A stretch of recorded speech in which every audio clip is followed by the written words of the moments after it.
খুশখুশি কাশি সাধারণত জ্বর, বায়ু দূষণ, অ্যালার্জি, একজিমার কারণে আমাদের অনেক সময় খুশখুশি কাশি হয়ে থাকে। অনেক ক্ষেত্রে বায়ু দূষণ ও অতিরিক্ত ধূমপানের কারণেও এই ধরনের খুশখুশি কাশি এবং গলায় কফ জমে থাকে। ঠান্ডা আবহাওয়া, সামনে শীত আসতেছে, শীতে এই ধরনের প্রবলেমগুলো খুব বেশি দেখা যায়। গলা খুসখুস, গলা ব্যথা এই ধরনের সমস্যার জন্য আজকে আমরা এমন একটি ওষুধ নিয়ে আলোচনা করব যে ওষুধটি সেবন করলে খুব দ্রুত এই গলা খুসখুস এবং খুশখুশি কাশি থেকে মুক্তি পাওয়া যাবে। সিরাপটি নিয়ে আলোচনা করার পূর্বে সকলকেই জানাচ্ছি আসসালামু আলাইকুম।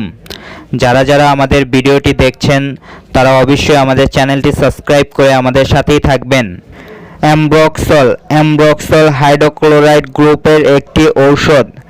এটি স্কয়ার ফার্মাসিউটিক্যাল কোম্পানি বাজারজাত করে থাকে। এটি 3টি ভেরিয়েন্টে পাওয়া যায়। একটি হচ্ছে পেডিয়াট্রিক ড্রপ, যেটি শুধু শিশুদের জন্য। আরেকটি হচ্ছে সিরাপ, যেটা শিশু এবং বয়স্কদের জন্য। আরেকটি হচ্ছে ক্যাপসুল আকারেও বর্তমানে এটি পাওয়া যায়। অ্যামব্রক্সল সেবন করলে শ্বাসতন্ত্রের স্লামা পরিষ্কার হয় এবং খুব সহজেই কফ নিরাময় হয়। সাথে গলা ব্যথাকে কমায় এবং বুকের জমাট বাঁধা কফকে তরল করে বের করে দিতে সাহায্য করে। অ্যামব্রক্সলের সেবন বিধি। অ্যামব্রক্সল পেডিয়াট্রিক ড্রপ নবজাতক শিশু 0 থেকে 6 মাস বয়সের শিশুদের জন্য 0.5 মিলি করে দিনে 2 বার।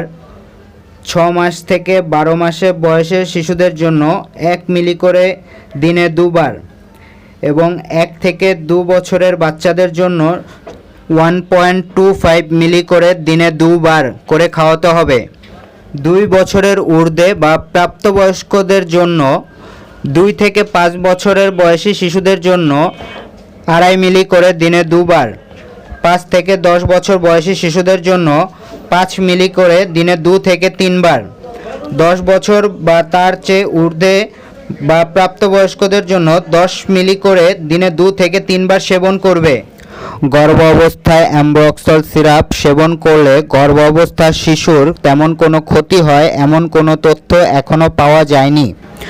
তবে সকল ঔষধ সেবন করার পূর্বে একজন রেজিস্টারকৃত চিকিৎসকের পরামর্শ গ্রহণ করে সেবন করবেন এবং সকল ওষুধ শিশুদের নাগালের বাইরে রাখবেন এবং শুষ্ক ও ঠান্ডা স্থানে ঔষধ সংরক্ষণ করবেন। এই রকম আরও বিভিন্ন রোগ এবং ঔষধ সম্বন্ধে জানতে আমাদের কমেন্ট বক্সে কমেন্ট করুন। আমরা সেই সমস্ত বিষয় নিয়ে ভিডিও আকারে আপনাদের মাঝে তথ্য দেওয়ার চেষ্টা করব। সকলেই ভালো থাকবেন। আসসালাম।